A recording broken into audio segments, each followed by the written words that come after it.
एक विसंगति के रहते हुए भी जो बिहार ने मॉडल अपनाया, मंत्री जी बिहार ने एक मॉडल अपनाया, वो कास्ट सेंसस कर रहे हैं, जिन बिंदुओं के आधार पर कर रहे हैं। यूपी में भी आप उस हो जाने दीजिए, उसको कोई कठिनाई है उसको होने में। बाद में आप सेग्रीगेट कर लीजिए कि ये ओबीसी में आते हैं या एससी में आते हैं। नहीं, हम तो पहले गिन लेने दीजिए उनको कि वो कितना है। हाँ, हम तो गिनती के समर्थक हैं, लेकिन ये तो मैं गिनती का समर्थक हूँ कि कौन सी उपजाति, कितनी संख्या है, उनकी दशा क्या है, उनकी दशा कितनी खराब है, मैं उसका समर्थक हूँ। होना भी चाहिए और हमारी सरकार भी उस पर सहमत होनी चाहिए, हमारी सरकार को। लेकिन ये भी विसंगति दूर होनी चाहिए साथ में कि किसको कहाँ गिनेंगे, क्योंकि संविधान अनुसूचित जाति की गिनती के लिए कहता है कि पहले अनुसूचित। क्या ये एक बड़ा पॉलिटिकल मूव है जो बिहार के गठबंधन दल ने किया है, और इसका सोशल और पॉलिटिकल इम्पैक्ट उत्तर प्रदेश और देश में भी पड़ेगा कि राजनीति में भी पड़ेगा? आप ऐसा मानते हैं?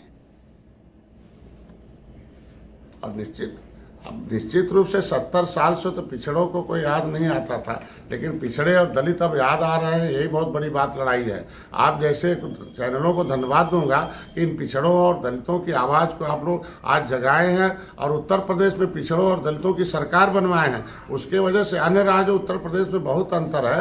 पिछड़ों को जो सम्मान उत्तर प्रदेश में मिलता है, पिछड़ों दलितों को जो सम्मान उत्तर प्रदेश में मिलता है, अन्य राज्यों की अपेक्षा बहुत अच्छा है। ये तो मैं धन्यवाद दूंगा। सरकार ने हमारी पिछड़ों और दलितों को सम्मान के लिए आपने मेरा और सरकार का तो धन्यवाद किया, लेकिन जो ये जातिगत सर्वे करा रहे हैं नीतीश कुमार और तेजस्वी यादव, क्या आप उनको भी कंग्रेचुलेट करना चाहेंगे? नहीं, मैं तो उनको क्यों नहीं धन्यवाद दूंगा आखिर, लेकिन उनकी सरकार इससे पहले थी, उससे क्यों नहीं किया उस समय?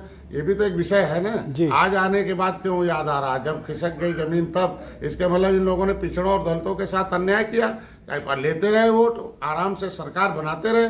जब पिछड़े और दलित इनका साथ छोड़ दिए हैं, तब लगता है कि इस कार्ड के भरोसे ये दलित और पिछड़े हमारे साथ आ जाएंगे। हम कहते इतना 20-30 साल तक क्यों मूर्ख बनाए इनको? सरकार तो इनके हाथ में तब भी थी ना।